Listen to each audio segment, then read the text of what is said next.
Biography of modern politician and leader. Bill Clinton. Bill Clinton. William Jefferson, Bill Clinton, born William Jefferson Blythe III.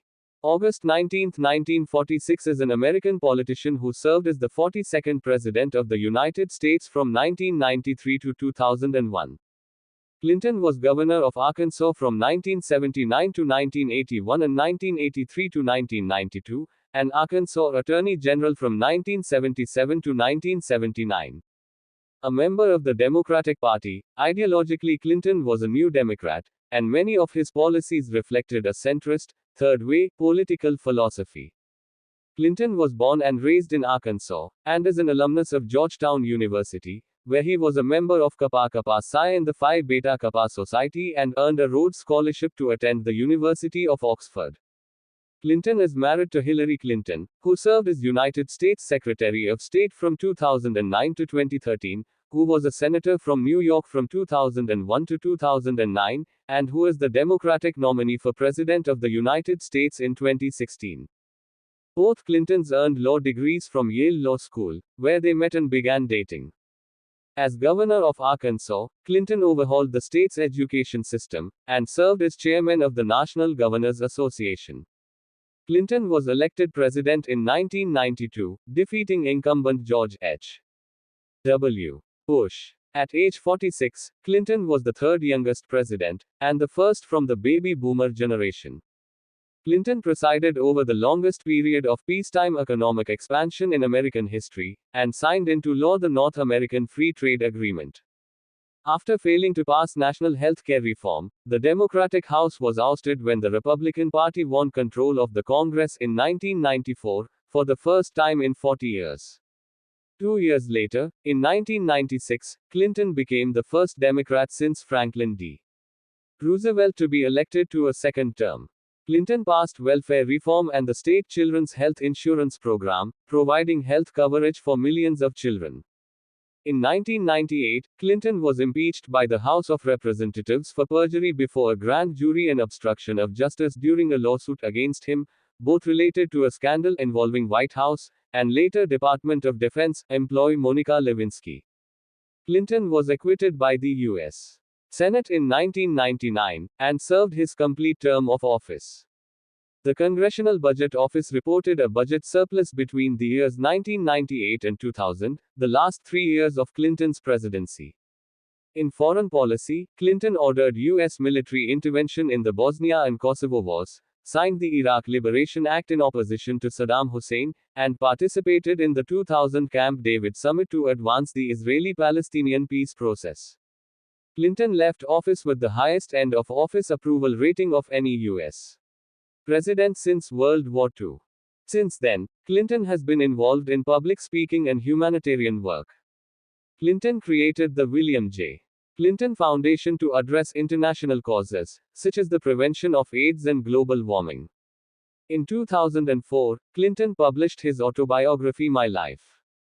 Clinton has remained active in politics by campaigning for Democratic candidates, including his wife's campaigns for the Democratic presidential nomination in 2008 and 2016, and Barack Obama's presidential campaigns in 2008 and 2012.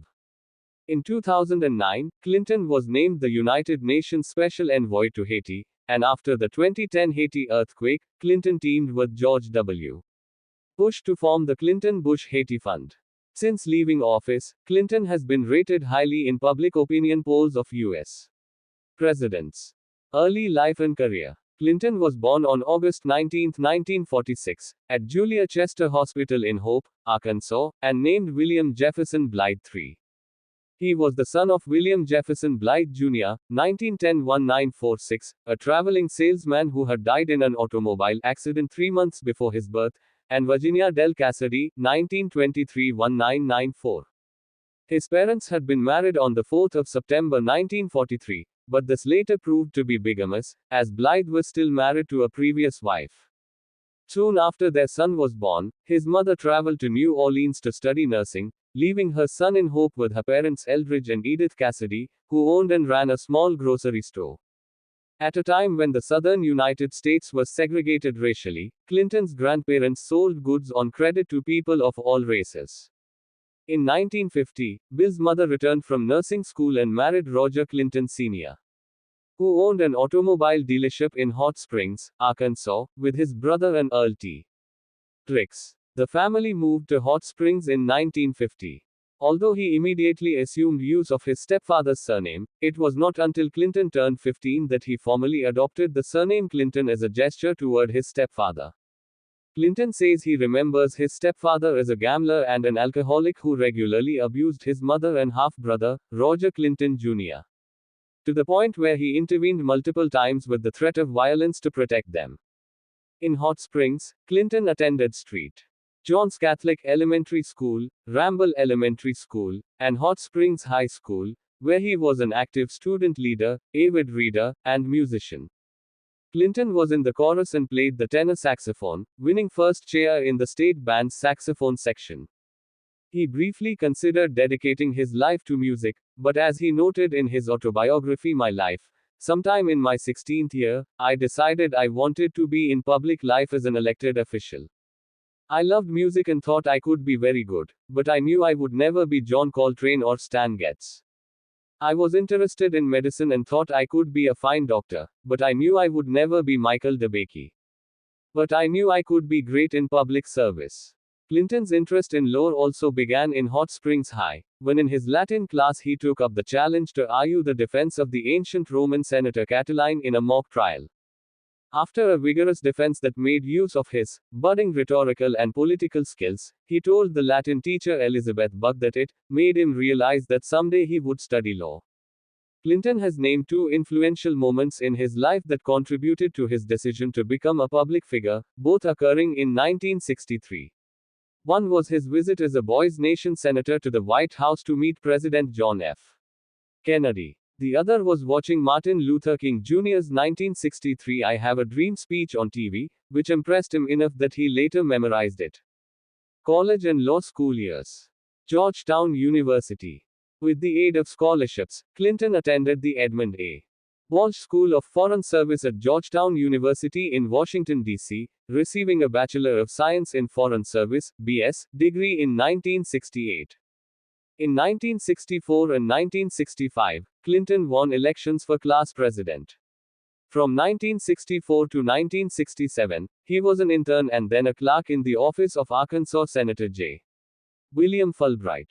While in college, he became a brother of co-ed service fraternity Alpha Phi Omega and was elected to Phi Beta Kappa. Clinton was also a member of the Order of Demole, a youth group affiliated with Freemasonry, but he never became a Freemason. He is a member of Kappa Kappa Psi honorary band fraternity. Oxford. Upon graduation, he won a Rhodes Scholarship to University College, Oxford, where he studied philosophy, politics and economics, though because he had switched programs and had left early for Yale University, he did not receive a degree there. He developed an interest in rugby union, playing at Oxford and later for the Little Rock Rugby Club in Arkansas. Vietnam War opposition and draft controversy. While at Oxford, he also participated in Vietnam War protests and organized an October 1969 moratorium to end the war in Vietnam event. Clinton received Vietnam War draft deferments during 1968 and 1969 while he was in England. Planning to attend law school in the US, and aware that he might lose his draft deferment, he tried unsuccessfully to obtain positions in the National Guard or Air Force, and then made arrangements to join the Reserve Officers Training Corps (ROTC) program at the University of Arkansas. He subsequently decided not to join the ROTC, saying in a letter to the officer in charge of the program he had planned to join that he opposed the war, but did not think it was honorable to use ROTC, National Guard, or Reserve Service to avoid serving in Vietnam. He further stated that because he opposed the war, he would not volunteer to serve in uniform, but would subject himself to the draft, and would serve if selected only as a way to maintain my political viability within the system. Clinton registered for the draft and received a high number, 311, meaning that those whose birthdays had been drawn as numbers 1 to 310 would have to be drafted before him, making it unlikely that he would be drafted. In fact, the highest number drafted was 195. Colonel Eugene Holmes, the Army officer who had been involved with Clinton's ROTC application, suspected that Clinton attempted to manipulate the situation to avoid the draft and avoid serving in uniform. He issued a notarized statement during the 1992 presidential campaign. I was informed by the draft board that it was of interest to Senator Fulbright's office that Bill Clinton, a Rhodes Scholar, should be admitted to the ROTC program. I believe that he purposely deceived me, using the possibility of joining the ROTC as a ploy to work with the draft board to delay his induction and get a new draft classification. During the 1992 campaign, it was revealed that Clinton's uncle had attempted to secure him a position in the Navy Reserve, which would have kept him from going to Vietnam. This effort was unsuccessful, and Clinton said in 1992 that he had been unaware of it until then. Although legal, Clinton's actions with respect to the draft and deciding whether to serve in the military were criticized by conservatives and some Vietnam veterans during his first presidential campaign, some of whom charged that he had used Fulbright's influence to avoid military service. Clinton's 1992 campaign manager, James Carville, successfully argued that Clinton's letter in which he declined to join the ROTC should be made public, insisting that voters, many of whom had also opposed the Vietnam War, would understand and appreciate his position. After Oxford, Clinton attended Yale Law School and earned a Juris Doctor, JD, degree in 1973. In the Yale Law Library in 1971 he met fellow law student Hillary Rodham, who was a year ahead of him. They began dating and soon were inseparable. After only about a month, Clinton postponed his plans to be a coordinator for the George McGovern campaign for the 1972 United States presidential election in order to move in with her in California. They married on October 11, 1975, and their only child, Chelsea, was born on February 27, 1980. Clinton did eventually move to Texas with Rodham to take a job leading George McGovern's effort there in 1972. He spent considerable time in Dallas, at the campaign's local headquarters on Lemon Avenue, where he had an office. Clinton worked with future two-term mayor of Dallas, Ron Kirk, future governor of Texas, Ann Richards, and then unknown television director, and future filmmaker, Steven Spielberg. Early political career. Governor of Arkansas, 1979-81 and 1983-92, after graduating from Yale Law School, Clinton returned to Arkansas and became a law professor at the University of Arkansas. In 1974 he ran for the House of Representatives. Running in a conservative district against incumbent Republican John Paul Hammerschmidt, Clinton's campaign was bolstered by the anti-Republican and anti-incumbent mood resulting from the Watergate scandal. Hammerschmidt, who had received 77% of the vote in 1972, defeated Clinton by only a 52% to 48% margin. In 1976 Clinton ran for Arkansas Attorney General. With only minor opposition in the primary and no opposition at all in the general election, Clinton was elected. Clinton was elected governor of Arkansas in 1978, having defeated the Republican candidate Lynn Lowe, a farmer from Texarkana. He became the youngest governor in the country at 32. Due to his youthful appearance, Clinton was often called the boy governor. He worked on educational reform on Arkansas's roads, with wife Hillary leading a successful committee on urban health care reform. However, his term included an unpopular motor vehicle tax and citizens' anger over the escape of Cuban refugees from the Mariel boatlift detained in Fort Chaffee in 1980. Monroe Schwarzlows of Kingsland in Cleveland County polled 31% of the vote against Clinton in the Democratic gubernatorial primary of 1980. Some suggested Schwarzlow's unexpected voter turnout foreshadowed Clinton's defeat in the general election that year by Republican challenger Frank D. White. As Clinton once joked, he was the youngest ex-governor in the nation's history. Clinton joined friend Bruce Lindsay's Little Rock law firm of Wright, Lindsay and Jennings. In 1982, he was again elected governor and kept the office for 10 years. Beginning with the 1986 election, Arkansas had changed its gubernatorial term of office from 2 to 4 years.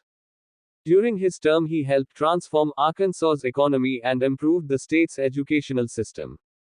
For senior citizens, he removed the sales tax from medications and increased the home property tax exemption. He became a leading figure among the New Democrats, a group of Democrats who advocated welfare reform, smaller government, and other policies not supported by liberals. Formerly organized as the Democratic Leadership Council, DLC, the New Democrats argued that in light of President Ronald Reagan's landslide victory in 1984, the Democratic Party needed to adopt a more centrist political stance in order to succeed at the national level.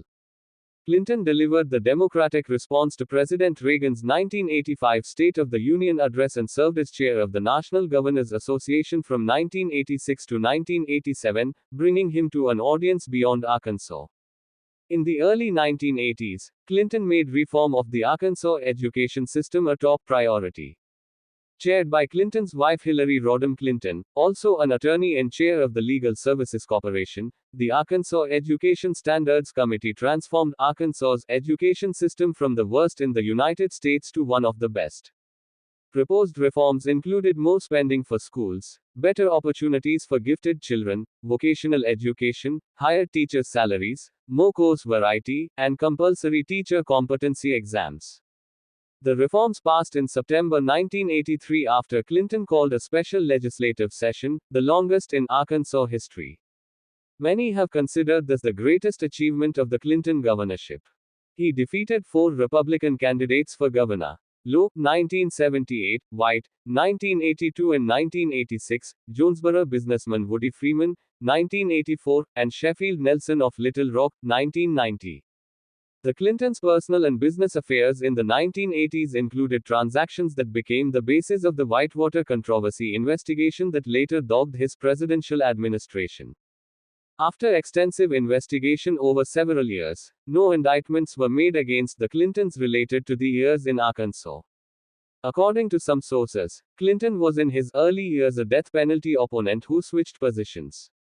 During Clinton's term, Arkansas performed its first executions since 1964. The death penalty had been reenacted on March 23, 1973. As governor, he oversaw 4 executions, 1 by electric chair and 3 by lethal injection. Later, as president, Clinton was the first president to pardon a death row inmate since the federal death penalty was reintroduced in 1988. 1988 Democratic presidential primaries. In 1987, there was media speculation Clinton would enter the race after then New York Governor Mario Cuomo declined to run and Democratic front-runner Gary Hart withdrew owing to revelations of marital infidelity. Clinton decided to remain as Arkansas governor, following consideration for the potential candidacy of Hillary Rodham Clinton for governor, initially favored, but ultimately vetoed, by the First Lady. For the nomination, Clinton endorsed Massachusetts Governor Michael Dukakis. He gave the nationally televised opening night address at the 1988 Democratic National Convention, but his speech, which was 33 minutes long and twice as long as it was expected to be, was criticized for being too long and poorly delivered. Presenting himself as a moderate and a member of the New Democrat wing of the Democratic Party, he headed the Moderate Democratic Leadership Council in 1990 and 1991. Presidency, 1993-2001. During his presidency, Clinton advocated for a wide variety of legislation and programs, much of which was enacted into law or was implemented by the executive branch. His policies, particularly the North American Free Trade Agreement and welfare reform, have been attributed to a centrist third-way philosophy of governance. On budgetary matters, his policy of fiscal conservatism helped to reduce deficits. Clinton presided over the longest period of peacetime economic expansion in American history. The Congressional Budget Office reported budget surpluses of $69 billion in 1998, $126 billion in 1999, and $236 billion in 2000, during the last 3 years of Clinton's presidency. Over the years of the recorded surplus, the gross national debt rose each year. At the end of the fiscal year, September 30th, for each of the years a surplus was recorded, the U.S. Treasury reported a gross debt of $5.413 trillion in 1997, $5.526 trillion in 1998, $5.656 trillion in 1999, and $5.674 trillion in 2000. Over the same period, the Office of Management and Budget reported an end-of-year, December 31st, gross debt of $5.369 trillion in 1997, $5.478 trillion in 1998, $5.606 in 1999, and $5.629 trillion in 2000. At the end of his presidency, Clinton moved to New York and helped his wife win election to the U.S. Senate there. 1992 Presidential Campaign. Further information, Democratic Party Presidential Primaries, 1992. United States Presidential Election, 1992, and Bill Clinton Presidential Campaign, 1992. In the first primary contest, the Iowa caucus, Clinton finished a distant third to Iowa Senator Tom Harkin. During the campaign for the New Hampshire primary, reports of an extramarital affair with Gennifer Flowers surfaced.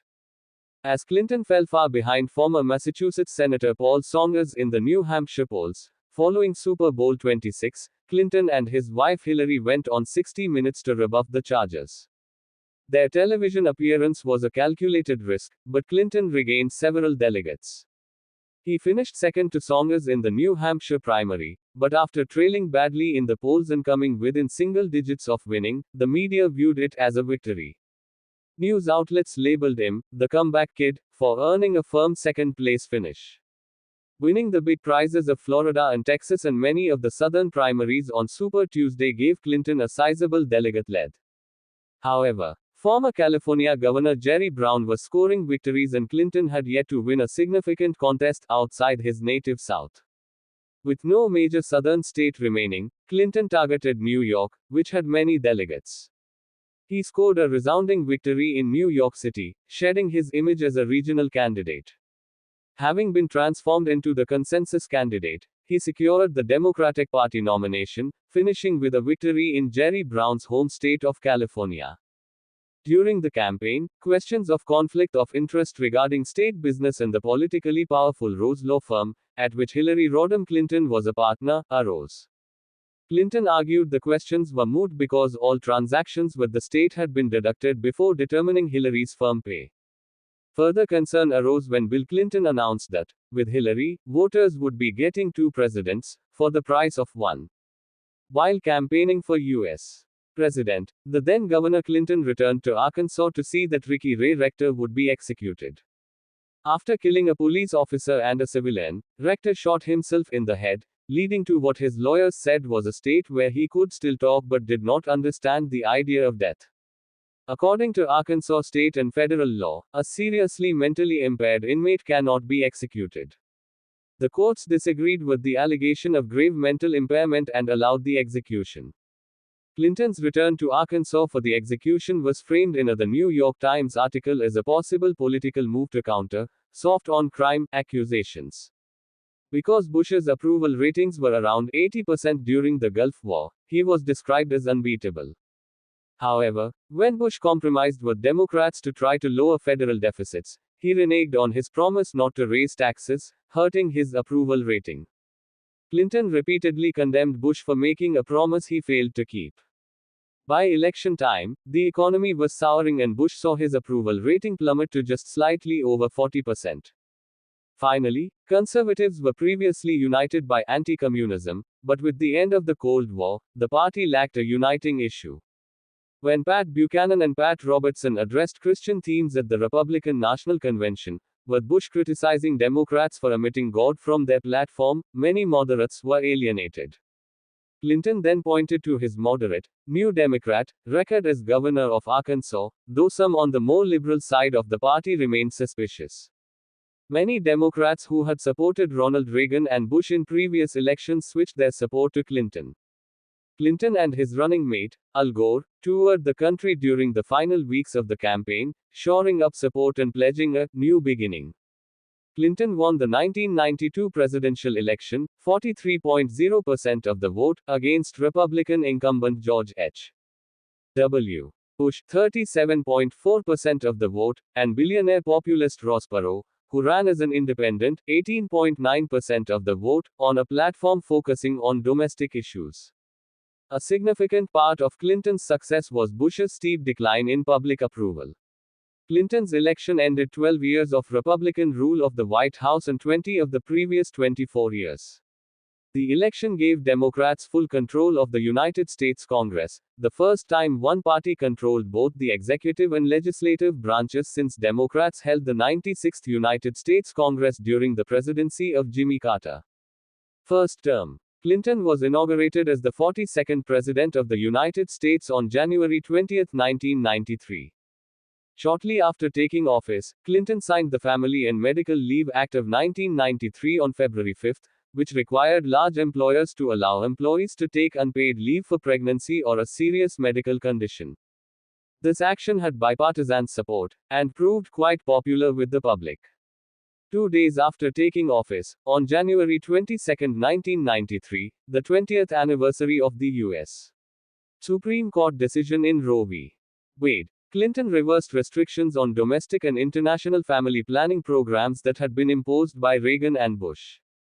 Clinton said that abortion should be kept safe, legal, and rare, a slogan that had been suggested by University of California, San Diego political scientist Samuel L.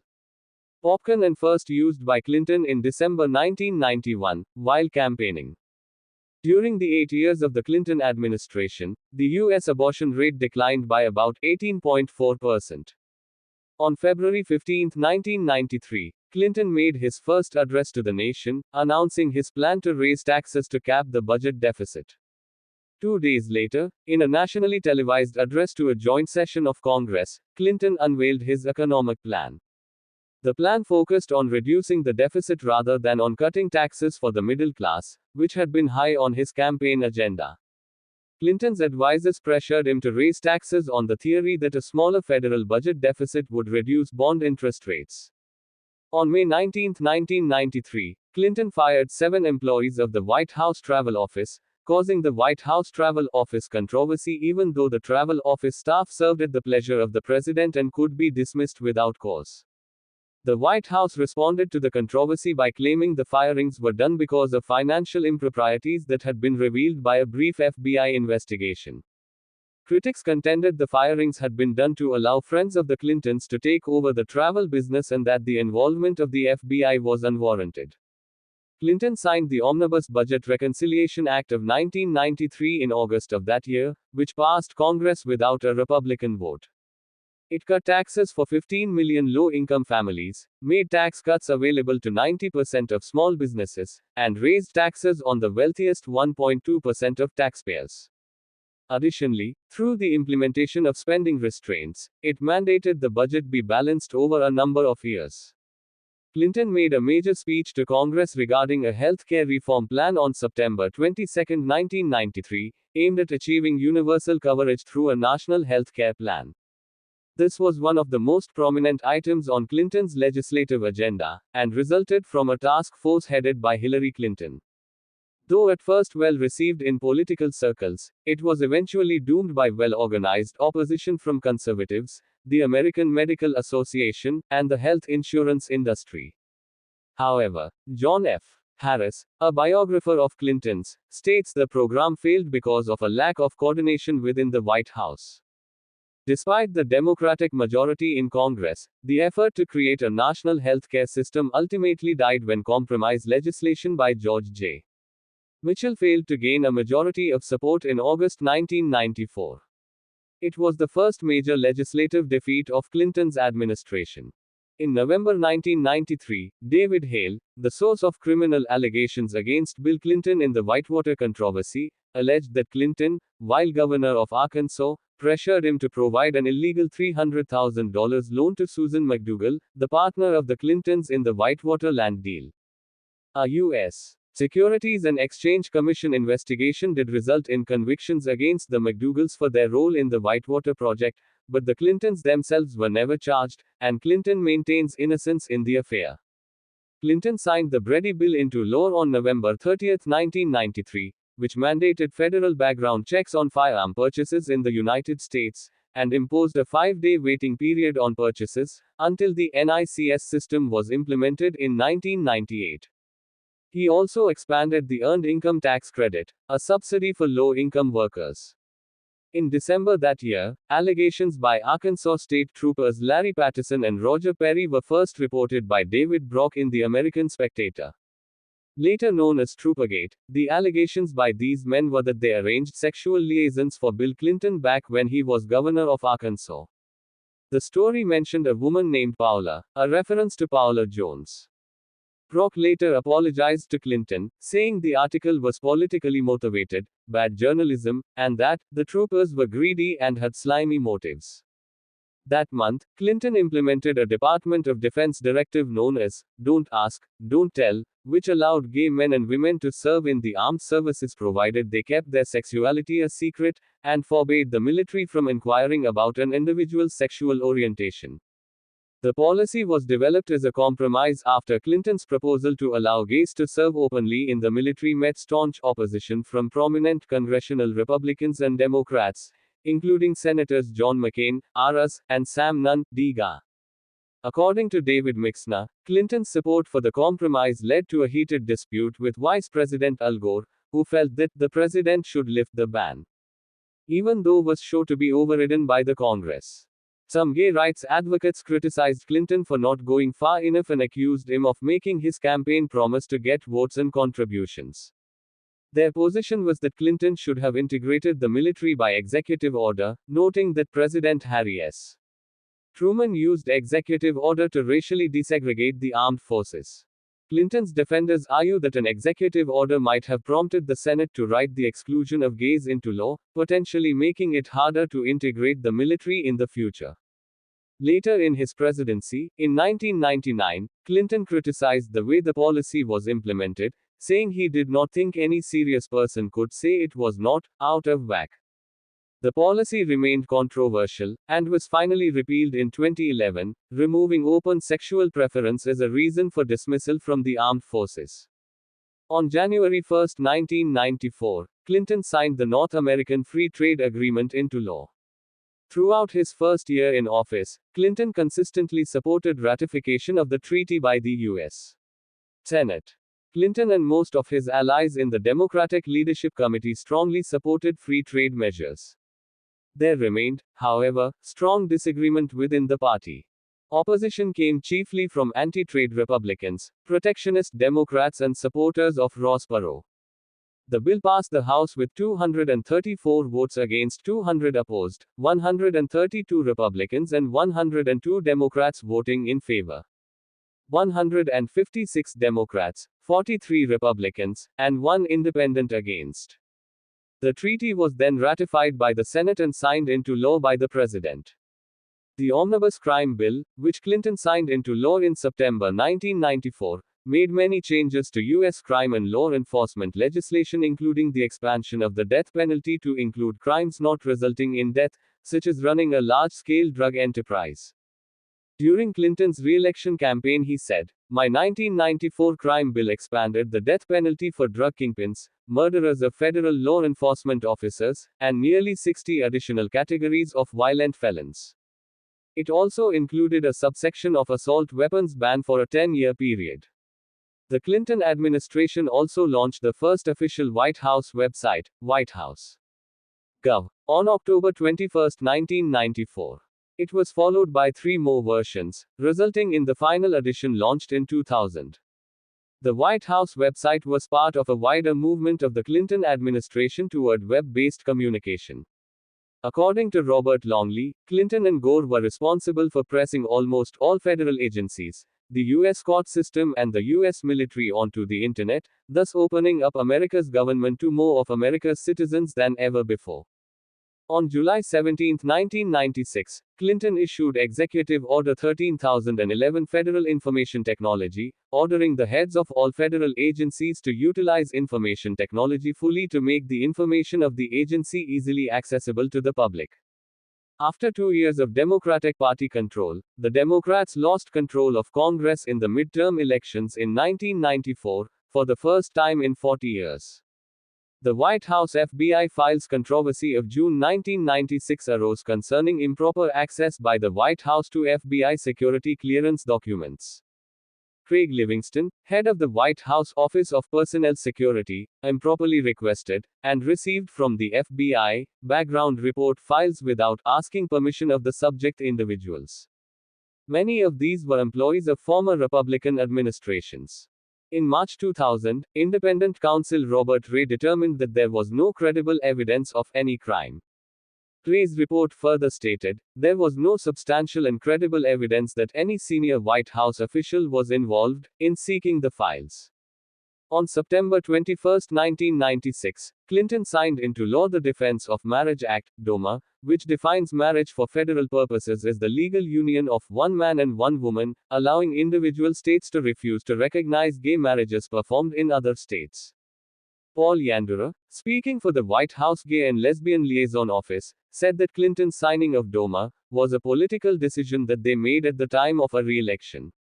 In defense of his actions, Clinton has said that DOMA was an attempt to head off an attempt to send a constitutional amendment banning gay marriage to the states, a possibility he described as highly likely in the context of a very reactionary Congress. Administration spokesman Richard Socaides said, the alternatives we knew were going to be far worse, and it was time to move on and get the president re-elected. Clinton himself stated that DOMA was something which the Republicans put on the ballot to try to get the base vote for President Bush up. I think it's obvious that something had to be done to try to keep the Republican Congress from presenting that. Others were more critical. The veteran gay rights and gay marriage activist Evan Wolfson has called these claims historic revisionism. In a July 2, 2011, editorial The New York Times opined, the Defense of Marriage Act was enacted in 1996 as an election year wedge issue, signed by President Bill Clinton in one of his worst policy moments. Ultimately, in United States v. Windsor, the U.S. Supreme Court struck down DOMA in June 2013. Despite DOMA, Clinton was the first president to select openly gay persons for administration positions, and is generally credited as the first president to publicly champion gay rights. During his presidency, Clinton controversially issued two substantial executive orders on behalf of gay rights, the first lifting the ban on security clearances for LGBT federal employees and the second outlawing discrimination based on sexual orientation in the federal civilian workforce. Under President Clinton's leadership, federal funding for HIV/AIDS research, prevention and treatment more than doubled. And Clinton also pushed for passing hate crimes laws for gays and for the Private Sector Employment Non-Discrimination Act, which, buoyed by his lobbying, failed to pass the Senate by a single vote in 1996. Advocacy for these issues, paired with the politically unpopular nature of the gay rights movement at the time, led to enthusiastic support for Clinton's election and re-election by the Human Rights Campaign. Clinton came out for gay marriage in July 2009 and urged the Supreme Court to overturn DOMA in 2013. He was later honored by GLAAD for his prior pro-gay stances and his reversal on DOMA. The 1996 United States campaign finance controversy was an alleged effort by the People's Republic of China, PRC, to influence the domestic policies of the United States, before and during the Clinton administration, and involved the fundraising practices of the administration itself. The Chinese government denied all accusations. As part of a 1996 initiative to curb illegal immigration, Clinton signed the Illegal Immigration Reform and Immigrant Responsibility Act, IIRIRA, on September 30, 1996. Appointed by Clinton, the U.S. Commission on Immigration Reform recommended reducing legal immigration from about 800,000 people a year to about 550,000. Ken Gormley, author of The Death of American Virtue, Clinton vs. Starr, reveals in his book that President Clinton narrowly escaped possible assassination in the Philippines in November 1996. During his visit to the Asia-Pacific Economic Cooperation (APEC) Forum in Manila, while he was on his way to meet with a senior member of the Philippine government, Clinton was saved from danger minutes before his motorcade was scheduled to drive over a bridge charged with a timed improvised explosive device, IED.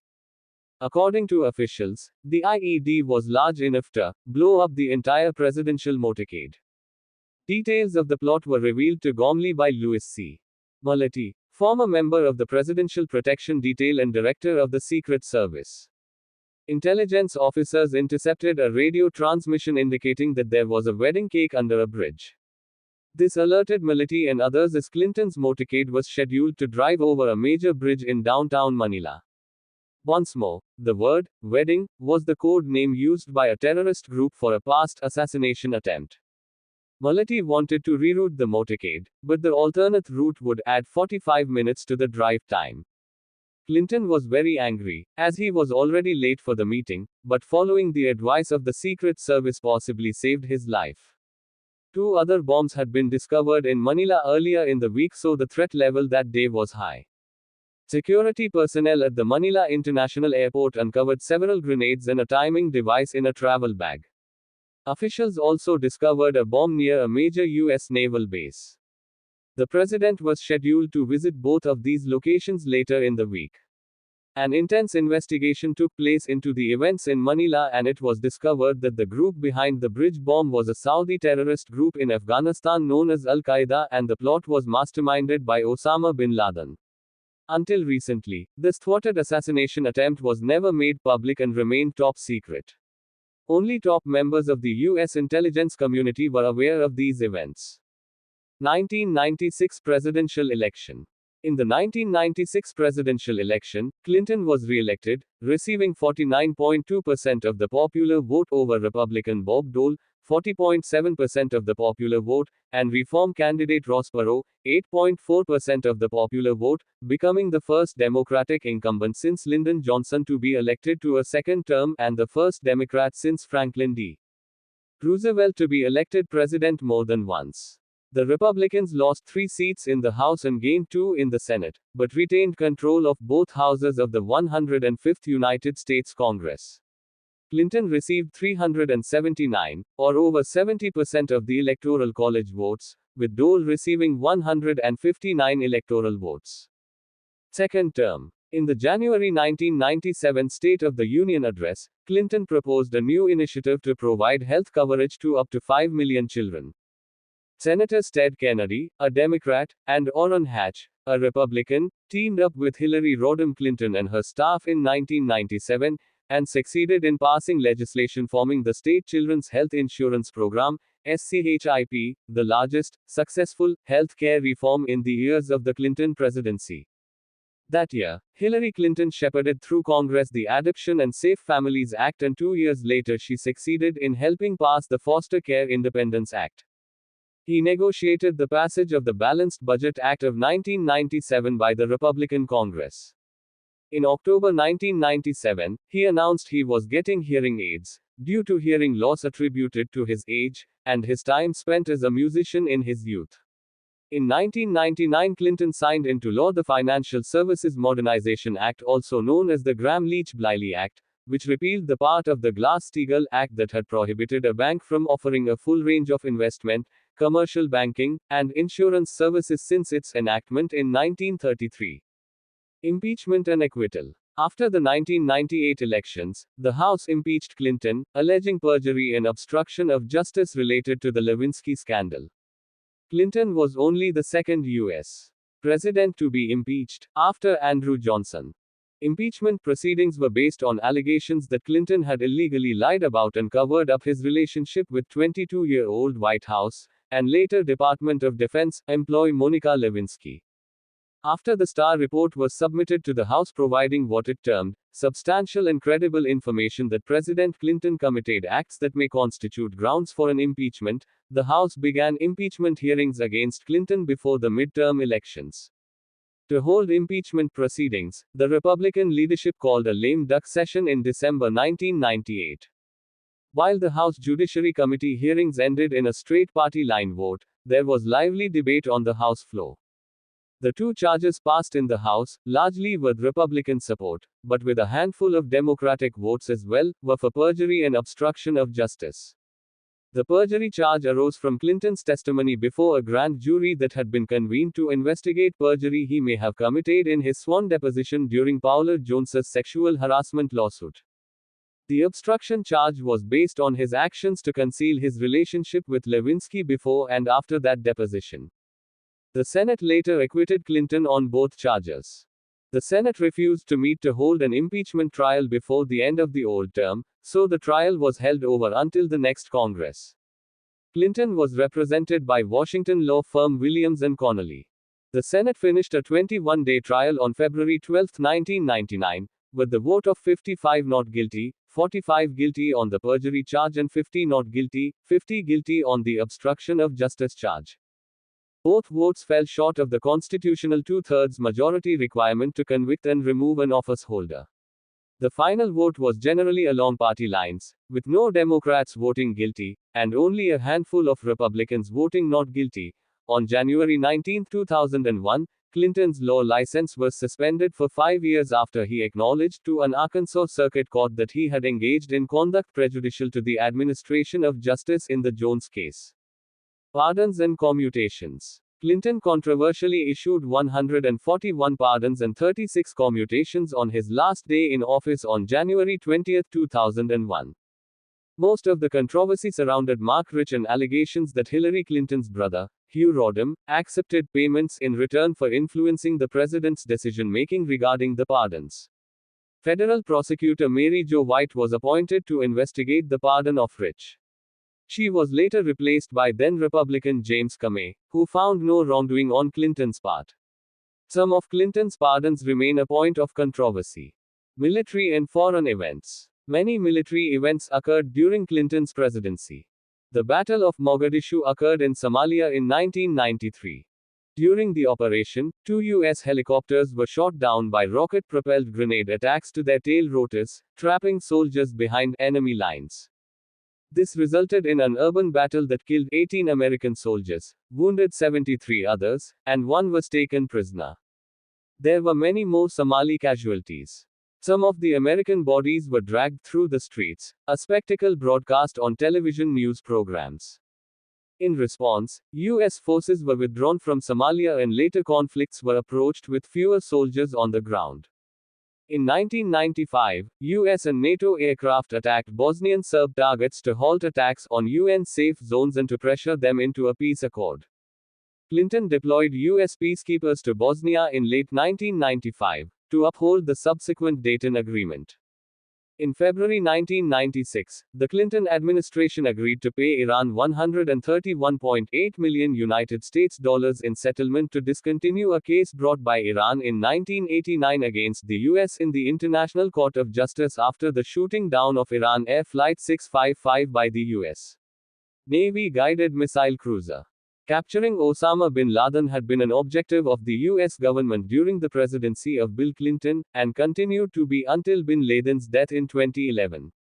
Despite claims by Mansour Ijaz and Sudanese officials that the Sudanese government had offered to arrest and extradite bin Laden and that U.S. authorities rejected each offer, the 9/11 Commission report stated that, "We have not found any reliable evidence to support the Sudanese claim."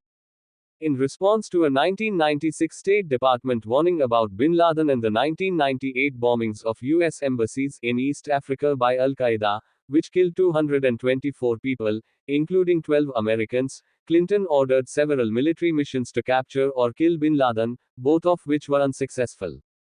In August 1998, Clinton ordered cruise missile strikes on terrorist targets in Afghanistan and Sudan, targeting the Al-Shifa pharmaceutical factory in Sudan, which was suspected of assisting bin Laden in making chemical weapons, and bin Laden's terrorist training camps in Afghanistan. To stop the ethnic cleansing and genocide of Albanians by anti-guerrilla military units in the former Federal Republic of Yugoslavia's province of Kosovo, Clinton authorized the use of U.S. armed forces in a NATO bombing campaign against Yugoslavia in 1999, named Operation Allied Force. General Wesley Clark was Supreme Allied Commander of NATO and oversaw the mission. With United Nations Security Council Resolution 1244, the bombing campaign ended on June 10, 1999. The resolution placed Kosovo under UN administration and authorized a peacekeeping force to be deployed to the region. NATO announced that its forces had suffered 0 combat deaths, and 2 deaths from an Apache helicopter crash. Opinions in the popular press criticized pre-war genocide statements by the Clinton administration as greatly exaggerated. In 2001, the UN-supervised Supreme Court of Kosovo ruled that genocide did not take place, but recognized, a systematic campaign of terror, including murders, rapes, arsons, and severe maltreatments. The term, ethnic cleansing, was used as an alternative to genocide, to denote not just ethnically motivated murder but also displacement, though critics charge there is no difference. Slobodan Milosevic, the president of Yugoslavia at the time of the atrocities, was eventually brought to trial before the International Criminal Tribunal for the former Yugoslavia in The Hague on charges of crimes against humanity, genocide, and war crimes. Milosevic died in 2006, before the completion of the trial. In Clinton's 1998 State of the Union address, he warned Congress that Iraqi dictator Saddam Hussein was building an arsenal of chemical, biological, and nuclear weapons. Saddam Hussein has spent the better part of this decade, and much of his nation's wealth, not on providing for the Iraqi people, but on developing nuclear, chemical, and biological weapons and the missiles to deliver them. The United Nations weapons inspectors have done a truly remarkable job, finding and destroying more of Iraq's arsenal than was destroyed during the entire Gulf War. Now, Saddam Hussein wants to stop them from completing their mission. I know I speak for everyone in this chamber, Republicans and Democrats, when I say to Saddam Hussein, you cannot defy the will of the world, and when I say to him, you have used weapons of mass destruction before. We are determined to deny you the capacity to use them again. Seeking to weaken Hussein's grip on power, Clinton signed the Iraq Liberation Act of 1998 into law on October 31, 1998, which instituted a policy of regime change against Iraq, though it explicitly stated it did not provide for direct intervention on the part of American military forces. The administration then launched a 4-day bombing campaign named Operation Desert Fox, lasting from December 16 to 19, 1998. At the end of this operation, Clinton announced that, so long as Saddam remains in power, he will remain a threat to his people, his region, and the world. With our allies, we must pursue a strategy to contain him and to constrain his weapons of mass destruction program, while working toward the day Iraq has a government willing to live at peace with its people and with its neighbors. American and British aircraft in the Iraq no-fly zones attacked hostile Iraqi air defenses 166 times in 1999 and 78 times in 2000. Clinton's November 2000 visit to Vietnam was the first by a U.S. president since the end of the Vietnam War.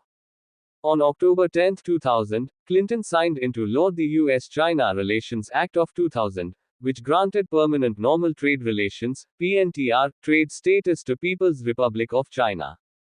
The president asserted that free trade would gradually open China to democratic reform. Clinton also oversaw a boom of the U.S. economy. Under Clinton, the United States had a projected federal budget surplus for the first time since 1969. After initial successes such as the Oslo Accords of the early 1990s, which also led to the Israel-Jordan Peace Treaty in 1994 and the Wye River Memorandum in October 1998, Clinton attempted an effort to end the Israeli-Palestinian conflict. He brought Israeli Prime Minister Ehud Barak and Palestinian Authority Chairman Yasser Arafat together at Camp David for the Camp David Summit in July 2000, which lasted 14 days. Following the failures of the peace talks, Clinton stated Arafat missed the opportunity to facilitate a just and lasting peace. In his autobiography, Clinton blames Arafat for the collapse of the summit. Following another attempt in December 2000 at Bolling Air Force Base, in which the president offered the Clinton parameters, the situation broke down completely after the end of the Tabor summit and with the start of the Second Intifada. Judicial appointments. Clinton appointed 2 justices to the Supreme Court, Ruth Bader Ginsburg in 1993 and Stephen Breyer in 1994. Along with his 2 Supreme Court appointments, Clinton appointed 66 judges to the United States Courts of Appeals and 305 judges to the United States District Courts. His 373 judicial appointments are the second most in American history behind those of Ronald Reagan. Clinton also experienced a number of judicial appointment controversies, as 69 nominees to federal judgeships did not receive a vote in the Republican-controlled Senate Judiciary Committee. In all, 84% of his nominees were confirmed. Among the judges appointed by Clinton to the Courts of Appeals was Sonia Sotomayor, who was nominated by Clinton in 1997 to the Second Circuit and confirmed in 1998, following a delay of more than a year caused by Republican opposition. Clinton was the first president in history to appoint more women and minority judges than white male judges to the federal courts. In his 8 years in office, 11.6% of Clinton's Court of Appeals nominees and 17.4% of his district court nominees were black. 32.8% of his Court of Appeals nominees and 28.5% of his district court nominees were women. Clinton appointed the first African American judges to the Fourth Circuit, Roger Gregory, and the Seventh Circuit, Anne Claire Williams. Clinton also appointed the nation's first openly gay or lesbian federal judge when he named Deborah Batts to the U.S. District Court for the Southern District of New York. Batts was confirmed by the Senate in a voice vote in 1994. Public opinion. Clinton's job approval rating fluctuated in the 40s and 50s throughout his first term. In his second term, his rating consistently ranged from the high 50s to the high 60s. After his impeachment proceedings in 1998 and 1999, Clinton's rating reached its highest point. According to a CBS News, New York Times poll, Clinton left office with an approval rating of 68%, which matched those of Ronald Reagan and Franklin D. Roosevelt as the highest ratings for departing presidents in the modern era. Clinton's average Gallup poll approval rating for his last quarter in office was 61%, the highest final quarter rating any president has received for 50 years. 47% of the respondents identified themselves as being Clinton supporters. As he was leaving office, a CNN USA Today Gallup poll revealed that 45% of Americans said they would miss him. 55% thought he would have something worthwhile to contribute and should remain active in public life. 68% thought he would be remembered more for his involvement in personal scandal than for his accomplishments. And 58% answered no to the question, "Do you generally think Bill Clinton is honest and trustworthy?" The same percentage said he would be remembered as either outstanding or above average as a president, while 22% said he would be remembered as below average or poor. ABC News characterized public consensus on Clinton as, "You can't trust him, he's got weak morals and ethics, and he's done a heck of a good job." In May 2006, a CNN poll comparing Clinton's job performance with that of his successor, George W. Bush, found that a strong majority of respondents said Clinton outperformed Bush in 6 different areas questioned. Gallup polls in 2007 and 2011 showed that Clinton was regarded by 13% of Americans as the greatest president in U.S. history. In 2014, 18% of respondents in a Quinnipiac University Polling Institute poll of American voters regarded Clinton as the best president since World War II, making him the third most popular among post-war presidents, behind John F. Kennedy and Ronald Reagan. The same poll showed that just 3% of American voters regarded Clinton as the worst president since World War II. A 2015 poll by the Washington Post asked 162 scholars of the American Political Science Association to rank all the U.S. presidents in order of greatness. According to their findings, Clinton ranked 8th overall, with a rating of 70%. Public image. As the first baby boomer president, Clinton was the first president in more than half a century not to have been alive during World War II.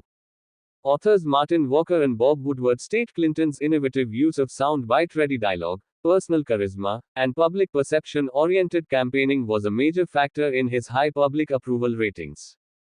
When Clinton played the saxophone on the Arsenio Hall show, he was described by some religious conservatives as the MTV president.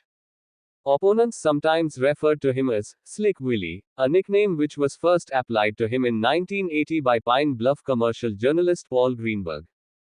Greenberg believed that Clinton was abandoning the progressive policies of previous Arkansas governors such as Winthrop Rockefeller, Dale Bumpers, and David Pryor.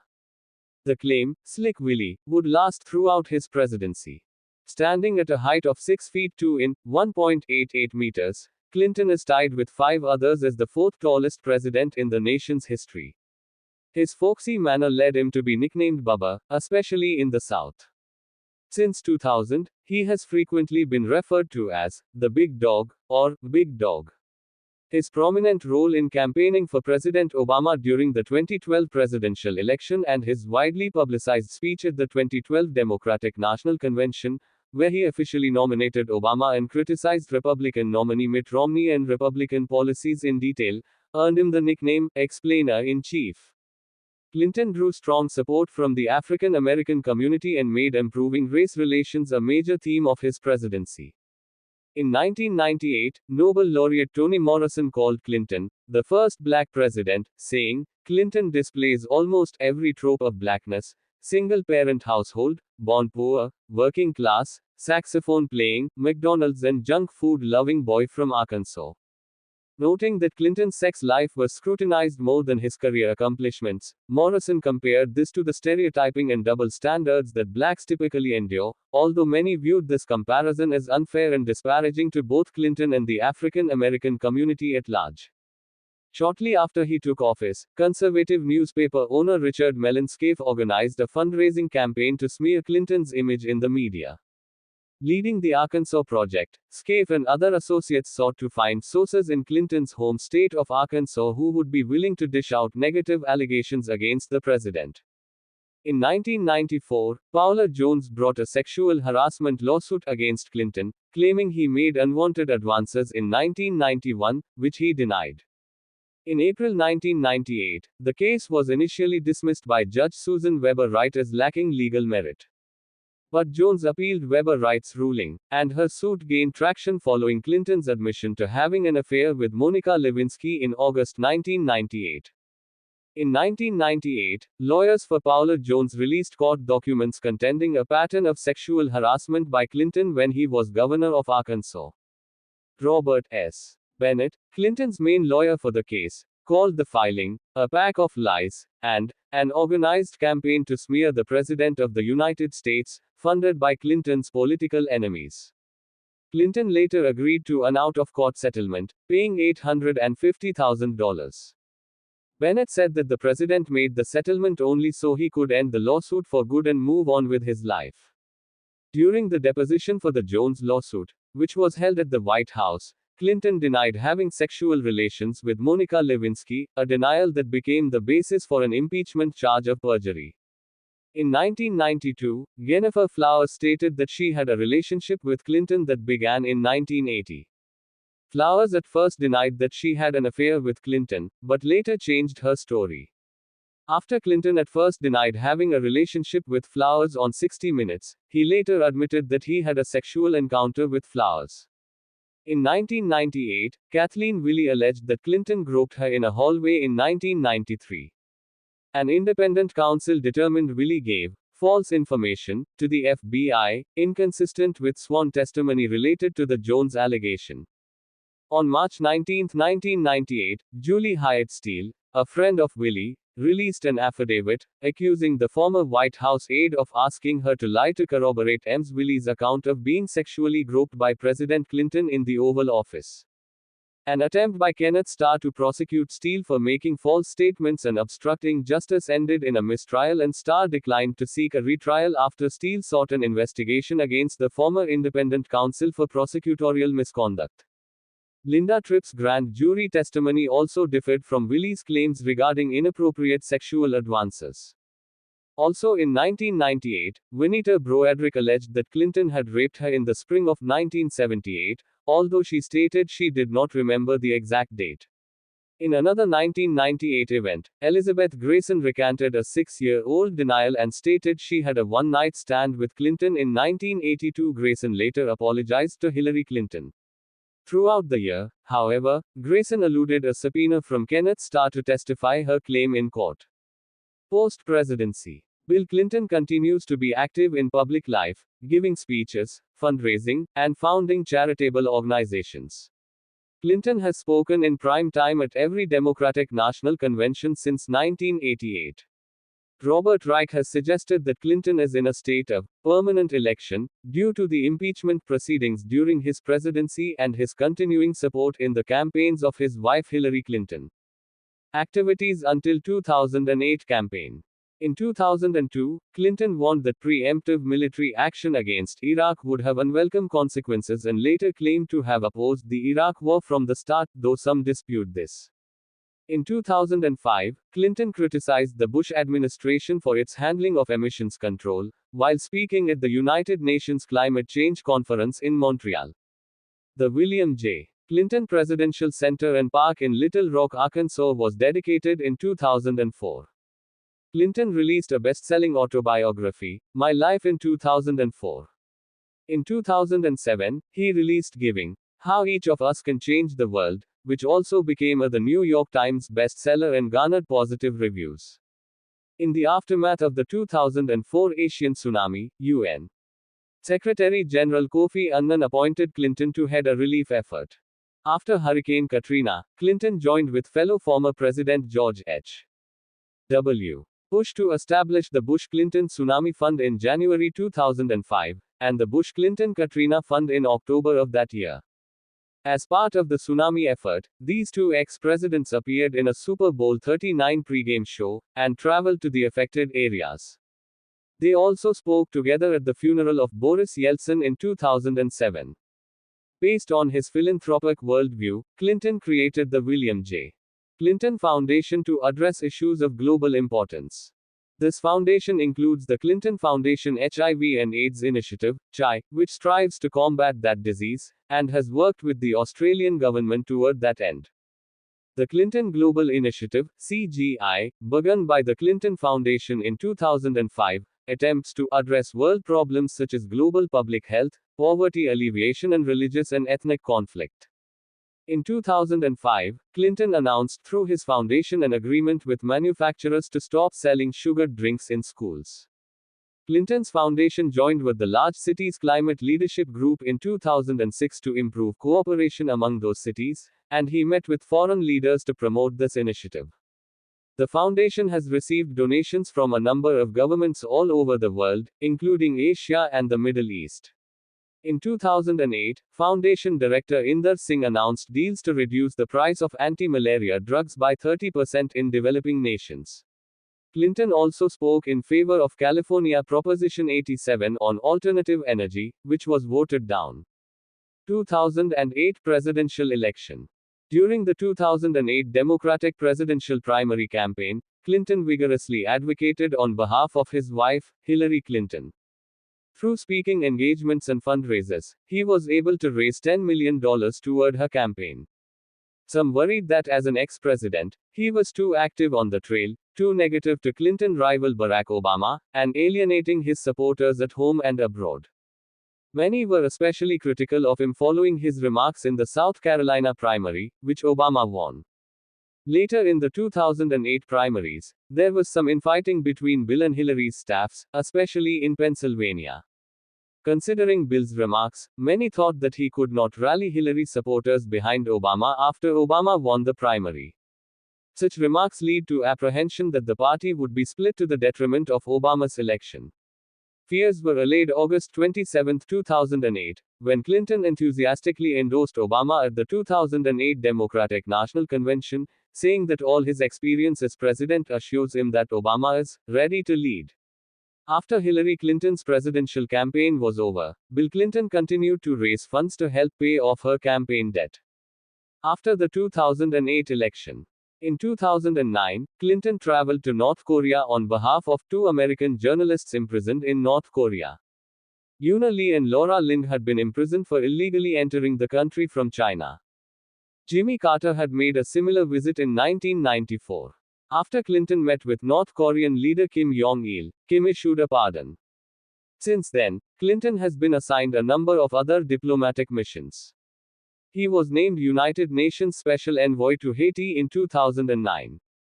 In response to the 2010 Haiti earthquake, U.S. President Barack Obama announced that Clinton and George W.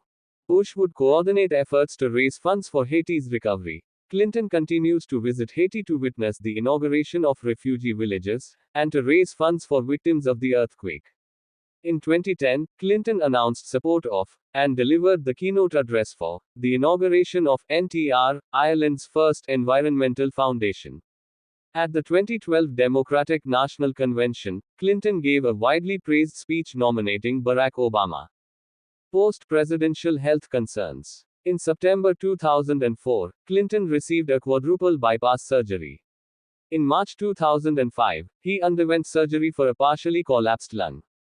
On February 11, 2010, he was rushed to New York Presbyterian Hospital in New York City after complaining of chest pains, and had 2 coronary stents implanted in his heart. After this experience, Clinton adopted the plant-based whole foods diet recommended by doctors Dean Ornish and Caldwell Esselstyn. Wealth. The Clintons accrued several $1 million in legal bills during his presidency. They were paid off 4 years after he left office. Both Bill and Hillary Clinton have received millions of dollars in book authorship fees. In February 2016, CNN reported that documents show the Clintons combined to receive more than $153 million in paid speeches from 2001 until spring 2015. In May 2015, The Hill reported that Bill and Hillary Clinton have made more than $25 million in speaking fees since the start of 2014, and that Hillary Clinton also made $5 million or more from her book, Hard Choices, during the same time period. In July 2014, The Wall Street Journal reported that at the end of 2012, the Clintons were worth between $5 million and $25.5 million, and that in 2012, the last year they were required to disclose the information, the Clintons made between $16 and $17 million, mostly from speaking fees earned by the former president.